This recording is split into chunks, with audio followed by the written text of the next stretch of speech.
Hello friends, नमस्कार। मैं नंदिनी बहुत दिनों बाद फिर आप लोगों से कुछ बातें करने और कहने के लिए आई हूँ।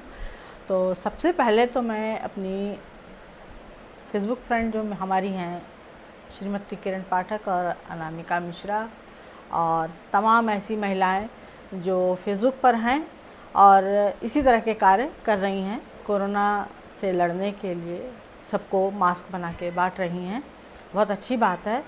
और वो भी महिलाएं जिनका नाम मैं नहीं जानती हूँ, और बहुत से मैंने एफबी पर ऐसी पोस्ट देखी हैं जो पुलिस महिला हैं और वो घर आकर के भी वर्दी में बैठी हैं और मास्क बना रही हैं, और बूढ़ी मम्मी लोग हैं, दादी लोग हैं, वो भी मास्क बना रही हैं, बांट रही हैं, दे रही हैं। तो ये एक बहुत अच्छा प्रयास है और इसके लिए मैं सबको बहुत दिल से उनका आभार व्यक्त करती हूँ और पूरा राष्ट्र उनको बहुत ही सम्मानित नज़रों से देख रहा है जो इस तरह का कार्य कर रही हैं। तो ये सारी महिलाएं अपना समय निकाल करके, और महिलाएं हैं, सोचने की बात है कि महिलाएं हैं, समय निकाल करके उनके पास भी अपने घरेलू काम होते हैं 10 तरह के, और लॉकडाउन होने की वजह से बच्चे भी घर में हैं, रिश्तेदार भी घर में हैं, जो जहाँ है जैसा है अटका है, काम भी बढ़ गया है, काम वाली भी नहीं आ रही है, सब्जी भी खुद ही लानी है क्योंकि सब्जी वाला भी नहीं आएगा, दूध वाला भी नहीं आएगा। तो ऐसी स्थिति में घर भर जो मिलके काम करते हैं तो महिलाओं को ज़्यादा फेस करना पड़ता है, और उसमें से समय निकाल करके वो इतना काम कर रही हैं, तो वो वाकई बहुत ही अच्छा काम कर रही हैं और उनका दिल से शुक्रिया, राष्ट्र की तरफ से मैं भी उनका दिल से शुक्रिया करती हूँ। तो अब एक मिसाल कायम करते हुए ये सब काम हो रहा है। तो इसी दौर में मैं भी एक दिन घर के अंदर टहल रही थी, काम कर रही थी कि टीवी में अचानक से आवाज़ आई, जब दिलों को जीतने की कला आ गई तब समझना कामयाब हो तुम। ये लाइन कितनी सटीक है, और हम क्या करते हैं, होता इसका उल्टा है कि लोगों की मानसिकता कोरोना से भी ज़्यादा भयानक है। जो इस समय माहौल चल रहा है, मानसिकता कोरोना से भी ज़्यादा भयानक है, क्योंकि वो समझना नहीं चाहते या डर रहे हैं। तो इसमें डरने की क्या बात है? जैसे सिर दर्द होता है, पेट दर्द होता है, हाथ पैर दर्द होता है, उसी तरह कोरोना है। तो जब कोई बीमार होता है तो उसको एक पलंग पर लेटा दिया जाता है कि नहीं? उसी तरह आप भी एक कोने में हो जाइए। जब पेट दर्द, सिर दर्द के लिए आप डॉक्टर के पास जा सकते हैं, तो ये कोई ऐसी बीमारी तो है नहीं कि इसको लुकाया छिपाया जा सके।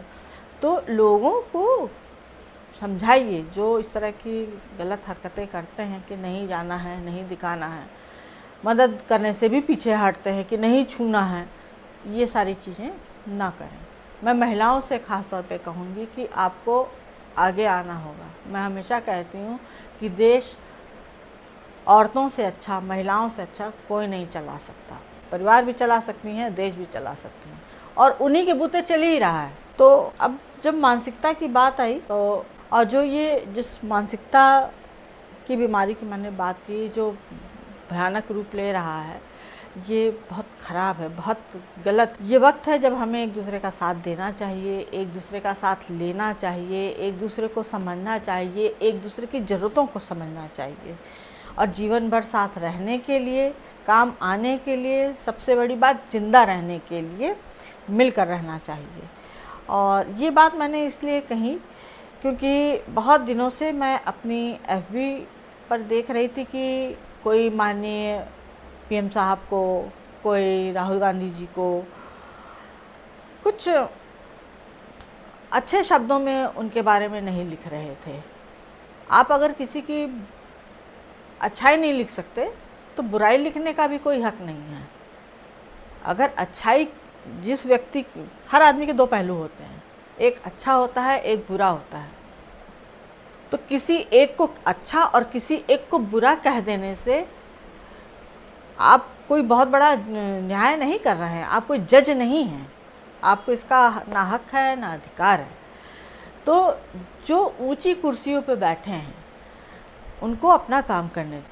मैं किसी पार्टी की तरफदारी नहीं कर रही हूँ, पर ये बता दूं कि माननीय पीएम साहब को चोर और राहुल गांधी जी को पप्पू पर ये जो सब आप लोग कमेंट कर रहे हैं, ये दोनों प्राणी और इन जैसे बहुत सारे लोग आप लोगों से, हम लोगों से बहुत ज़्यादा ऊपर है। इन्हें आपस में बहस करने देना चाहिए, हमें इनके बीच में नहीं पड़ना चाहिए। सबसे बड़ी बात तो ये, क्योंकि वो जिस स्तर पे बैठे हैं उस स्तर तक अगर आपको पहुंचना होगा तो आप कभी नहीं पहुंच पाएंगे, क्योंकि आप केवल अंतर, इतना सा अंतर देख रहे हैं, वो भी आपके मन का नहीं है, आपका विचार का नहीं है। जो किसी ने कह दिया तो आप उसको रिपीट कर रहे हैं। आप एक तोते का काम कर रहे हैं, रिपीटर हो गए हैं आप। किसने क्यों कहा, कब कहा, किस लिए कहा, इस तथ्य को जाने बगैर किसी को चोर या किसी को पप्पू कह देना, ये एकदम सही नहीं है। इसलिए उनको अपना काम करने दीजिए, आप तोता मत बनिए। सबसे बड़ी बात रही कोरोना पे काम करने की बात, तो प्रधानमंत्री की कुर्सी से लेकर नीचे तक जितने भी लोग हैं, अफसर और चपरासी और डॉक्टर, नर्सेज, कार्यकर्ता, जो भी हैं, जो भी इस मुहिम में जुड़े हैं, एनजीओज़ वगैरह, जो प्राइवेट तौर पे खुद अपने घरेलू मदद से जो भी करना चाह रहे हैं वो कर रहे हैं। उसमें कमियां खामियां निकालने का मतलब कि हम अपने पैर पर कुल्हाड़ी मार रहे हैं, तो ये नहीं करना है, बिल्कुल नहीं करना है।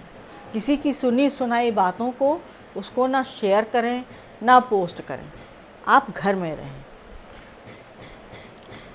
और जिस मुहिम के खिलाफ वो चल रहे हैं, लड़ रहे हैं, इतनी मेहनत कर रहे हैं, चाहे वो पीएम फंड मांग रहे हों, चाहे लोगों से मदद मांग रहे हों, जनता से मदद मांग रहे हों, जब वो इतना बड़ा काम कर रहे हैं तो एक ही चीज़ तो आपसे मांगी गई है, लॉकडाउन। आप अपने को सुरक्षित कर लीजिए। वो किसके लिए कह रहे हैं? आप ही हमारे लिए तो कह रहे हैं, अपने लिए तो नहीं कह रहे हैं ना। उनको, वो तो खुद सुरक्षित बैठे हुए हैं ही। वो जब अपने को सुरक्षित कर रहे हैं तो वो अपनी पद की गरिमा को समझते हुए भी कि आप लोग भी कितने महत्वपूर्ण हैं, हम लोग भी कितने महत्वपूर्ण हैं, एक ही चीज़ तो मांगी है उन्होंने कहा लॉकडाउन रहिए। क्या गलत, क्या बुरा कह दिया उन्होंने? क्या आप कुछ दिन घर के अंदर बंद नहीं रह सकते हैं? इसमें कौन सी बड़ी बात है? किसके हित में है ये? हमारे और आपके हित में है। तो घर के अंदर रहने में क्या बुराई है? अभी कल तक इतने पोस्ट आते थे कि औरतों का इतवार नहीं आता। लीजिए, अब घर पूरा परिवार है, सब कुछ है, पूरे परिवार के साथ बैठ रहे हैं, तो पूरा परिवार मिलके मदद कर रहा है, खा रहा है, पी रहा है, बना रहा है, ऐश कर रहे हैं, मूवी देख रहे हैं, घर के अंदर हैं। इतनी लंबी छुट्टी मैं जब से पैदा हुई, आज इतने उम्र की हूँ, मैं 50+ हूँ, मैंने इतनी लंबी छुट्टी अपने जीवन में कभी नहीं देखी। कि गर्मी की छुट्टियों में भी 10-10 पन्ने के हर सब्जेक्ट से होमवर्क मिल जाया करते थे। आज तो पहली से लेकर 8वीं तक के बच्चों को पास कर दिया गया है। तो बंद रहने में क्या बुराई है? आप क्यों नहीं समझाते अपने आप को, अपने आस पड़ोस के लोगों को? ये रोना धोना भागना क्यों है?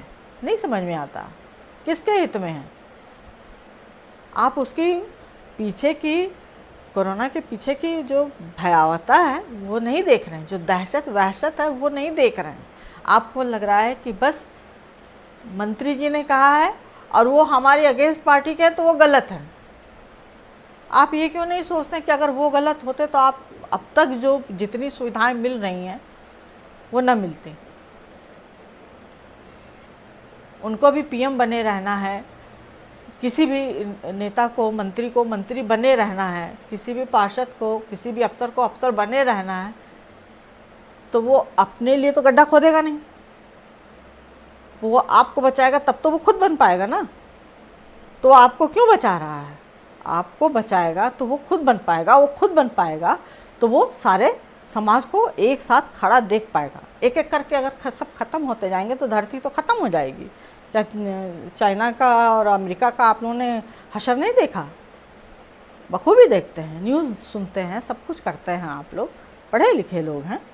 तो लॉकडाउन हमेशा के लिए नहीं है। जब तक इस बीमारी की वहशत ख़त्म नहीं हो जाती, इसका प्रभाव ख़त्म नहीं हो जाता, तब तक आप लोगों को, हम लोगों को घर में रहना होगा।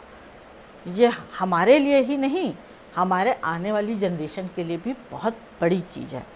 और सीधी सी बात है, जिसका राज उसी की नीति, तो मानना भी पड़ेगा और निभाना भी पड़ेगा, इतना जान। और जो लोग लाखों में, करोड़ों में, हजारों में, जैसे भी पैसे की मदद कर रहे हैं, फंडिंग कर रहे हैं, कपड़ा दान कर रहे हैं, खाना दान कर रहे हैं, तो क्या उनको बोलने का भी हक नहीं है? आप उनको भी चुप करा देंगे? ये बिल्कुल नहीं होना चाहिए।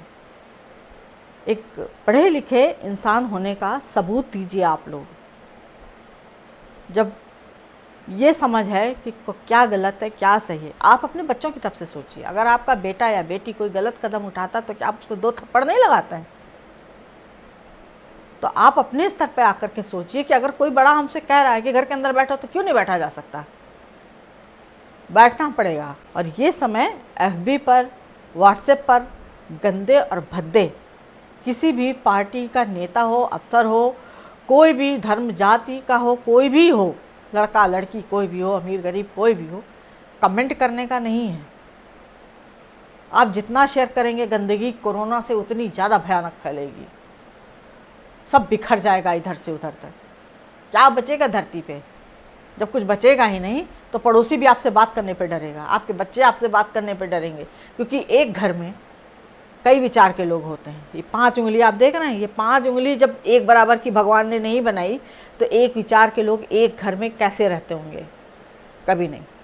छोटी छोटी बात पे माँ बेटी में लड़ाई हो जाती है, माँ बेटे में लड़ाई हो जाती है, पति पत्नी में लड़ाई, भाई बहन में लड़ाई हो जाती है, भाई भाई में लड़ाई हो जाती है, बहन बहन में लड़ाई हो जाती है।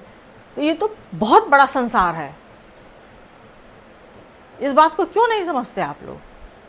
तो जो ऊपर की कुर्सियों पे बैठे हैं उन पर कमेंट करना बंद कीजिए, समस्या की गंभीरता को समझिए और कहना मानिए। और जब मैंने FB पर ये सारी बातें पढ़नी शुरू की तो मैंने अपने FB पेज को चेक किया और जितने भी FB फ्रेंड थे उनकी प्रोफाइल चेक करनी शुरू की।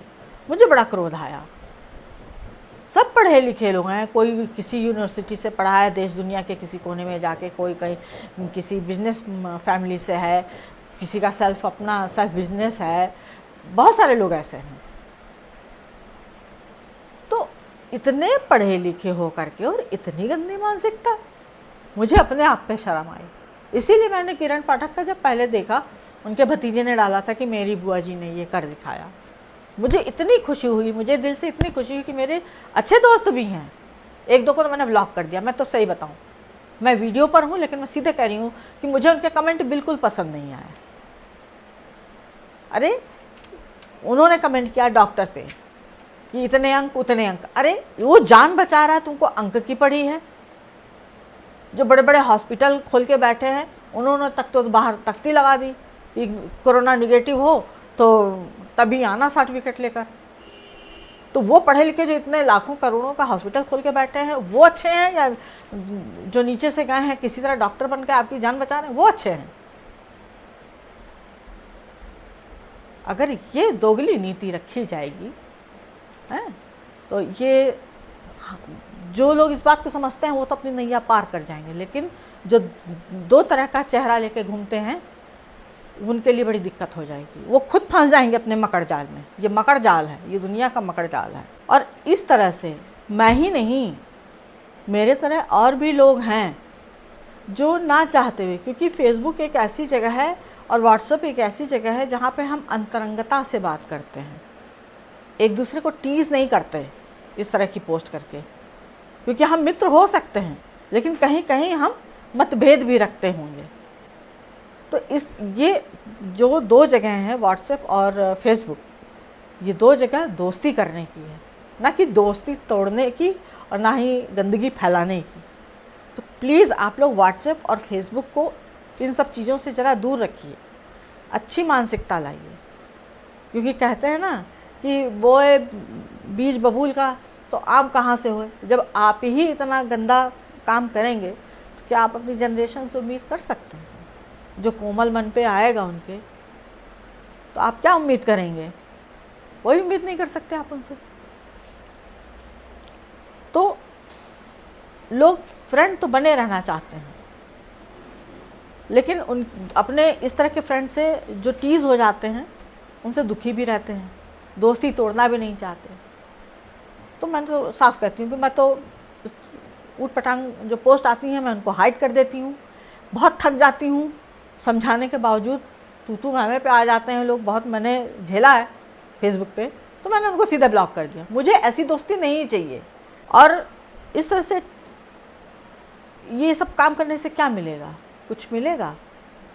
जो लोग, जैसे मैंने किरण और अनामिका की बात करी, वो मेरी फ्रेंड है, फेसबुक फ्रेंड है। हम अनामिका से तो मिली हूँ, वो लखनऊ में रहती है, मेरे ही शहर की है, लेकिन किरण जी से नहीं मिली हूँ। बहुत सारी लेडीज़ से नहीं मिली हूँ, बहुतों से मिली हूँ, बहुतों से नहीं मिली हूँ। लेकिन जो वो FB पे दिखती हैं वो वही मिलने पर भी दिखती हैं, उनके अंदर दोगलापन नहीं है। और ये चीज़ मुझे बहुत अच्छी लगी। फेसबुक का मतलब, फेस बुक मतलब किताब, किताब जो चेहरा है आपका एक किताब है, तो किताब पे जो लिखा जाएगा ना आप वैसे ही दिखाई भी देंगे, इतना जान लीजिए। तो ज़रा सोच समझ के फेसबुक पर पोस्ट डालिए, लिखिए या शेयर कीजिए, जो भी करना है। और ये सब करने से अच्छा होता कि, जैसे मैं बार बार किरण और अनामिका का उदाहरण इसलिए देती हूँ क्योंकि ये मेरे अंतर मन को कहीं छू गई हैं दोनों। और इस तरह का काम वो तो कर ही रही हैं, बहुत सारे लोग कर रहे हैं, आदमी औरत सब मिलके कर रहे हैं। जो जॉब में हैं, जो जॉब में नहीं है वो भी कर रहे हैं, संस्था वाले कर रहे हैं, डॉक्टर्स कर रहे हैं, NGOs कर रहे हैं, सभी कर रहे हैं। ऐसा नहीं कि वही दोनों कर रही हैं, बहुत लोग कर रहे हैं, बहुत अच्छा काम कर रहे हैं।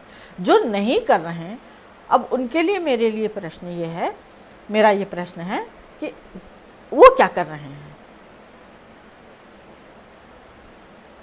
सबसे बड़ा प्रश्न है कि वो कर क्या रहे हैं।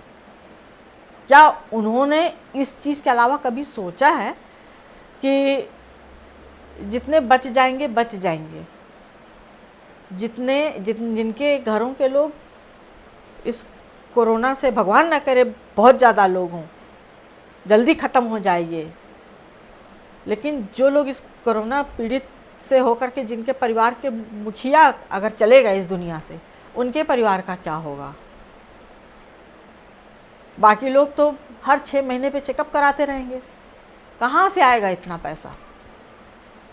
रही बात जॉब की, जॉब प्राइवेट संस्थान में कहा गया है कि आप सैलरी देते रहिए, स्कूल्स में कहा गया है सैलरी देते रहिए। जो गवर्नमेंट है, जो गवर्नमेंट जॉब वाले हैं, उनको तो सैलरी मिलेगी, लेकिन ज़्यादातर संख्या प्राइवेट में काम करने वालों की है, जो कहीं इंस्टीट्यूट में काम करते हैं, किसी कंपनी में काम करते हैं, किसी स्कूल में काम करते हैं, कहीं मॉल में काम करते हैं, कहीं शॉप पर काम करते हैं। उनको उनका मालिक कब तक पैसा देगा, कभी सोचा है आपने? अगर नहीं ठीक हुए तो ये समय ज़्यादा चलने वाला नहीं है। सरकार हो सकता है एक दिन ये कह दे लोगों के दबाव में आके कि भाई जब उनके पास पैसा नहीं है तो आपको तनख्वाह कहाँ से दी जाएगी। इस बात को सोचा है? और प्राइवेट संस्थान में काम करने वाले हमारे और आप जैसे ना जाने कितने परिवार वाले होंगे, जिनके बच्चे, जिनके हस्बैंड, जिनके रिलेटिव्स प्राइवेट संस्थान में होंगे। 3 महीने की जब तक ये लॉकडाउन चलेगा तब तक की तनख्वाह तो सरकार देगी, लेकिन जिसके बिजनेस का घाटा हो जाएगा तो वो तो छटनी करेगा ना। तो भगवान ना करे छटनी आपके घर के किसी प्राणी की हो जाए, तब कैसे घर चलेगा? कभी सोचा है? नहीं सोचा है। तो इसको ख़त्म करने के साथ साथ, लॉकडाउन में रहना तो ज़रूरी है, लेकिन इसको ख़त्म करने के साथ साथ उनका भी सोचिए। अगर आप कुछ नहीं कर सकते, मैं ये नहीं कहती आप पैसे से मदद कीजिए किसी की, अपनी मदद के साथ साथ कुछ ऐसा काम कीजिए कि आने वाले समय में, चलिए आपको पैसा मिल जाएगा, सरकार की तरफ से मिल जाएगा, इंस्टीट्यूट की तरफ से मिल जाएगा, जहाँ भी आप जॉब करते हैं वहाँ से पैसा मिल जाएगा। जो दिहाड़ी मजदूर हैं, जो लेबर क्लास है, जो बहुत नीचे तबके से आता है, जिनकी वजह से आप घरों में रहते हैं, जिनकी वजह से आपके नदी नाले साफ़ होते हैं, जिनकी वजह से आपके घर बैठे ऑनलाइन सामान आ जाता है, जिनकी वजह से आपके घर का झाड़ू पोंछा हो जाता है, उनके बारे में सोचा है कभी? मैं तो कहती हूँ, मेरे यहाँ चंदा रानी काम करने आती, मैं तो 1 महीने की दे चुकी हूँ, आने वाले महीने की मैंने उसका वादा किया दूँगी, और जब तक लॉकडाउन ख़त्म नहीं हो जाता तब तक देती रहूँगी। आप दे पाएंगे? मैं तो खुल के वीडियो पे कहती हूँ, मैं तो दूँगी। आप दे पाएंगे? कितने दिन? कल को कहेंगे ना अरे काम धंधा तो करवाते नहीं, कहाँ से दें। तो ये सोच बस यहीं पे गड़बड़ा जाती है। अगला भी यही सोचेगा, जो बिजनेस है कर रहा है, जो जॉब दे रहा है, वो भी कहेगा काम धंधा तो है नहीं, पैसा क्यों दूँ। स्थिति तो वहीं की वहीं आ गई ना। तो हम में और चंदा रानी में क्या अंतर रहेगा? हम लोग तो एक ही पटरे पे खड़े हैं। तो नीचे वालों को अब बात फिर आती है यहाँ पर कि जो दिहाड़ी मजदूर हैं, जो लेबर क्लास है, जो नीचे के तबके के लोग हैं, मैं कहती हूँ आप पैसे से मदद मत कीजिए उनकी। घर में पुराने सूट होंगे, आने वाले दिनों की तैयारी मैं बता रही हूँ कि कैसे मजबूत होना है, खुद को करना है, लोगों को करना है, तब जाके ये जल्दी ठीक होगा। तब स्थितियाँ बहुत बहुत हद तक सामान्य हो पाएंगी। घर में बैठी हैं आप, FB पे फालतू पोस्ट करने से अच्छा है, व्हाट्सएप पे लोगों से बतियाने से अच्छा है, थोड़ा सा समय निकालिए अरुणा और किरण और तमाम महिलाओं की तरह, जिसमें बूढ़ी नानी दादी लोग भी हैं जो मास्क बना रही हैं। मैं भी कुछ ना कुछ करती ही रहती हूँ। ये भी एक काम है आप लोगों को समझाना और ख़ुद को समझाना। तो घर के पुराने सलवार सूट निकालिए, छोटे छोटे उनके फ्रॉक झबले वगैरह सिलिए, गद्दियाँ तैयार कीजिए, लंगोटें तैयार कीजिए, गद्दियाँ तैयार कीजिए, गद्दे तैयार कीजिए, पुराने कपड़े छांट के रख लीजिए, पुरानी चादरें छांट के रख लीजिए। क्योंकि वो गरीब मज़दूर जो परदेश गया था कमाने, देखा होगा आप लोगों ने न्यूज़ में, अपना गांव छोड़ करके लोग दूसरी जगह गए थे सिर्फ 2 जून की रोटी जुटाने के लिए, अपने बच्चों का पेट भरने के लिए, जो गांव में रह करके संभव नहीं है आज की स्थिति में। खेती बाड़ी होगी, थोड़ी बहुत होगी, कितने दिन चलेगी? किसी के तो खेती बाड़ी ही नहीं है, किसी के तो घर ही नहीं है। तो उनके लिए कपड़े, जूते, क्योंकि ठंडी का मौसम आता है, बरसात का मौसम आता है, खाने के लिए चलिए सरकार कुछ मदद कर देगी, कुछ NGOs मदद कर देंगे, बहुत तरह के तमाम चीज़ों की व्यवस्था हो जाती है खाने पीने की। लेकिन तन ढकने के लिए कपड़े, जाड़े में, गर्मी में, बरसात में, छोटे छोटे बच्चों के लिए, इन सब की तो व्यवस्था आप लोग घर बैठे कर सकते हैं, बहुत आराम से किया जा सकता है। मैं ये नहीं कहती कि गोटा लेस लगा करके तैयार कीजिए, एक साड़ी से तमाम झबले तैयार हो सकते हैं, फ्रॉक तैयार हो सकती हैं। सिंपल बनाइए, बिल्कुल तैयारी कीजिए। स्वेटर बिनने का शौक़ है तो बच्चों के लिए पुराने स्वेटर छांट के निकाल के रख लीजिए। लॉकडाउन ख़त्म हो, अपने गांव भेज दीजिए। आसपास दिहाड़ी मजदूर, बिल्डिंगें बनती ही रहती हैं, आजकल काम होता ही रहता है, कहीं ना कहीं काम होता है। जाइए, एक दिन लाइन लगवाइए ढंग से, किसी पुलिस थाने से किसी एक सिपाही को लीजिए, लाइन लगवाइए, बांट दीजिए। मैंने किया है ये काम, इसलिए मैं आपसे बता रही हूँ। अगर बच्चों के लिए आप लोगों से आशीर्वाद ले सकती हैं तो इन लोगों की मदद करके इनसे आशीर्वाद लीजिए, जो दिल से आशीर्वाद देते हैं। और जो दिल से हाय भी देते हैं ना, वो भी लगती है, और जो दिल से आशीर्वाद देते हैं तो वो भी लगता है। तो दूसरों की सेवा करने से ये अर्थ नहीं निकलता कि अरे बड़ा बेचारा है। बड़ा बेचारा नहीं है, उसको ज़रूरत है। जितनी ज़रूरत आपको और आपके अपने बच्चों को है, उतनी ही ज़रूरत उसको भी है। एक महिला, मैं महिलाओं से ही बात कर रही हूँ आज। एक महिला ही महिला को समझे, ये ज़्यादा ज़रूरी है। आपको करना होगा, क्योंकि मैं हमेशा पूरे दावे के साथ कहती हूँ कि महिला देश और परिवार सब चला सकती है। तो आपको कदम उठाना होगा घर बैठे। हम सब कहीं ना कहीं किसी गांव देश से जुड़े हुए हैं, सबके पास गांव होगा। कोई ये नहीं कह सकता कि हम तो शहर में ही पैदा हुए, शहर में ही मर जाएंगे, ऐसा नहीं है। सबके अपने गांव होंगे। नहीं है गांव, चलिए ठीक है, शहर में ही पैदा हुए, शहर में बिल्डिंगें बनती हैं, बाहर से लोग मजदूर आते हैं, उनकी मदद कीजिए, पैसे से नहीं। कपड़े लत्ते बर्तन पुराने, उनसे वो आपसे नया कभी नहीं कहेंगे कि हमको नया दे दो। उनको तो जो मिल जाएगा, लेकिन साफ़ सुथरा हो, जो मिल जाएगा वो उसी में संतुष्ट हो जाएंगे और आपको ढेरों आशीष देंगे। और अगर आपको लगता है कि मैं क्या बोल रही हूँ, फालतू बोल रही हूँ, तो चलिए ठीक है, मैं फालतू बोल रही हूँ, लेकिन थोड़ी देर के लिए जगह बदल दीजिए। सोचिए कि जॉब शॉप कुछ नहीं रही, किसी के पास कुछ नहीं रहा। लॉकडाउन में बैठे बैठे सब ध्वस्त हो गया। लोग नहीं मान रहे हैं, सड़कों पे आ रहे हैं, बीमार हो रहे हैं, मर रहे हैं, न कंपनियां चल रही हैं।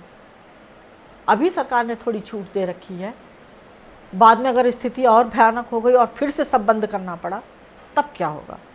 तब सोचिए कि भगवान न करे कि आपको दिहाड़ी मजदूर बनना पड़े, एक आलू और पाव भर आटे के लिए, छटाक भर दाल के लिए तरसना पड़े। क्या आप टीवी, एसी, कूलर, पंखा छोड़ करके दिहाड़ी मजदूरी करने जा पाएंगे? 100, 150, 250 रुपये जो भी दिहाड़ी बनती है कमाने की हिम्मत कर पाएंगे? ईंटा, गारा, नाली, कपड़ा लत्ता ये सब धोना, उठाना, धरना, किसी के घर झाड़ू पोछा कर पाएंगे? नहीं कर पाएंगे, क्योंकि एक तो आदत नहीं है और दूसरे हमने जो ये 4 लोग आसपास पाल रखे होते हैं ना, वो क्या कहेंगे?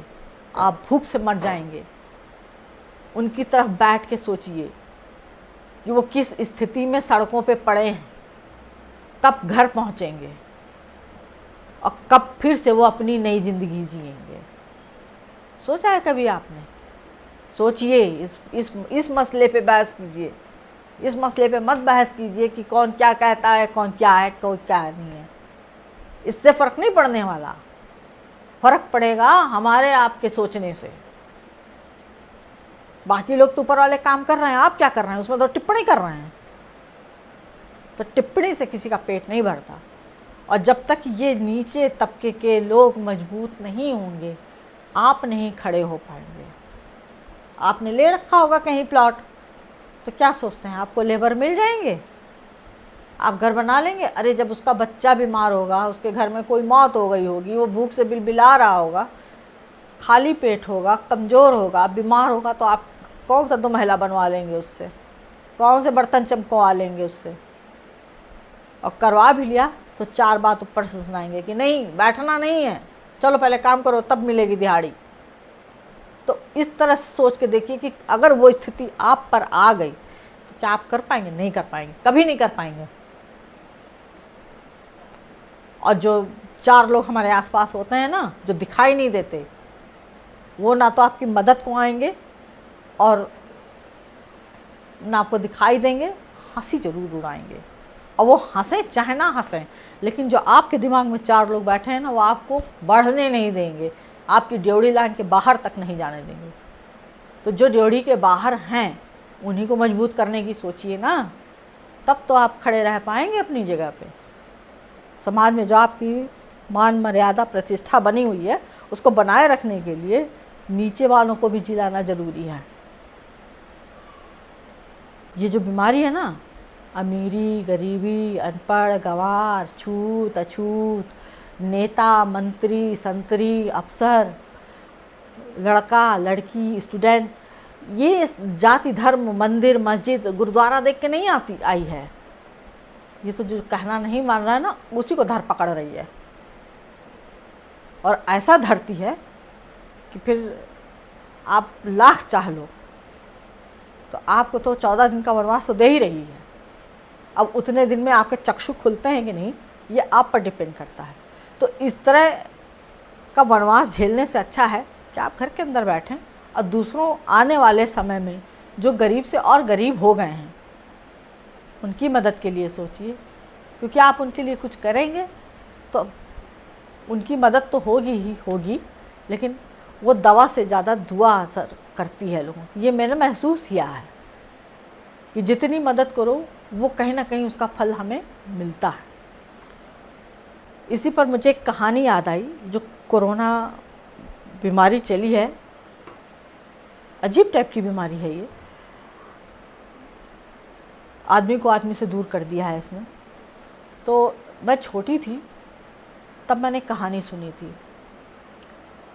एक जहाज़ पर, जो समुद्र वाले बड़े जहाज़ होते हैं, उस बहुत छोटी थी तब किसी से सुनी थी, नाना जी से सुनी थी, किससे सुनी थी याद नहीं, लेकिन वो दिमाग में थी मेरे, कि समुद्र में जहाज़ जा रहा था, व्यापारियों से भरा हुआ था, बड़े संपन्न व्यापारी थे, सोना चांदी गहना पैसा खाना पीना बहुत सारी चीज़ें उस जहाज़ पे लदी हुई थी, कहीं से कमा के लौट रहे थे वो लोग।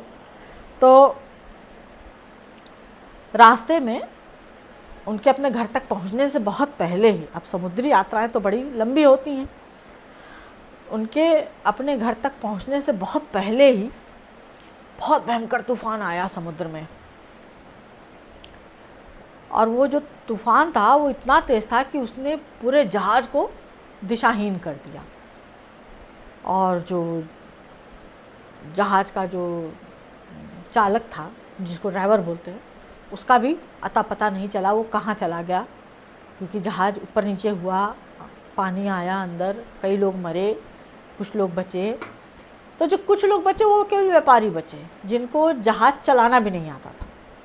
अब कहानी पे ध्यान दीजिएगा, जो कुछ लोग बचे थे वो केवल व्यापारी थे, जिनको अपने धन दौलत खाने पीने ऐश से मतलब था, जिनको जहाज़ चलाना नहीं आता था, वो लोग बचे। अब जहाज़ तो दिशाहीन हो गया, जहाज़ चलाए कौन? तो जहाज़ चलता रहा, धीरे धीरे आगे बढ़ता रहा। तो एक समय आया कि धीरे धीरे खाना पीना ख़त्म हो गया। अब खाना पीना ख़त्म होने लगा, झगड़े होने लगे, कम खाओ, सबने कम खाना शुरू किया। फिर कितना कोई कम खाएगा, भूख तो भूख है, बढ़ती जाती है। झगड़े और बढ़ते गए, इतने झगड़े बढ़े कि जब खाना बहुत कम हो गया तो 2 गुट हो गए। जब 2 गुट हो गए, खाना तो तब भी कम पड़ना था, खाना फिर और कम पड़ने लगा। तो 2 गुट में भी लोग आपस में झगड़ने लगे, मार काट होने लगी, लोग मार मार के समुद्र में फेंकने लगे।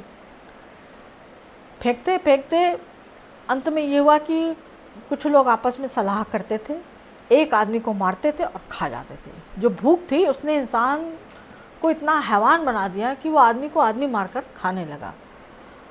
इसी तरह से लड़ते झगड़ते मार काट करते करते अंत में एक आदमी बचा। जब वो एक आदमी बचा तो इतना धन दौलत उस नाव पर होने के बावजूद वो उसमें से कुछ खा नहीं पाया, और खाना पहले ख़त्म हो चुका था। इंसान नाम के जो प्राणी थे वो भी ख़त्म हो चुके, तो वो अकेला बचा। अब कोई ना कोई तो अकेला बचता ही है। अंत में वो अंत में पागल हो गया और बहुत भयंकर बीमारी के साथ फिर मर गया। ये था कहानी का अंत। कितना भयानक। इसी तरह से कोरोना है। सवाल ये उठता है कि क्या इसी तरह के जहाज़ पर हम लोग इस समय नहीं बैठे हुए हैं? सोच के देखिए, कल्पना करके देखिए। जब कल्पना कर लेंगे आप ना, तो आपको खुद ब खुद इस समस्या की गंभीरता समझ में आ जाएगी। ये समय लॉकडाउन तोड़ने का नहीं, आरक्षण, धर्म, जाति, नेता अभिनेता के कामों पर टिप्पणी करने का नहीं। करना है तो उन लोगों ने जितना दिया, जितना कर रहे हैं, जितना कह रहे हैं, किसी ने अपना घर दिया है, किसी ने अपना समय दिया है, किसी ने पैसा दिया है, कोई और तरीके से मदद कर रहा है। बहुत लोग अपनी तरीके से मदद कर रहे हैं, उनको करने दीजिए। और ये बहुत बड़ी मदद है, छोटी मोटी मदद नहीं है। और ज़रूरी नहीं कि आप लोगों को सब पता होना चाहिए। आप लोगों को ये पता होना चाहिए कि आप लोग को कहा क्या गया है उस ऊपर वाली कुर्सी से। उतना ही करना है, उससे ज़्यादा कुछ नहीं करना है। अब आप कहेंगे कि इन सब की मदद के लिए NGOs हैं, सरकारी फंड हैं, सरकार है, शासन है, प्रशासन है, सब लोग हैं, हम क्या करें?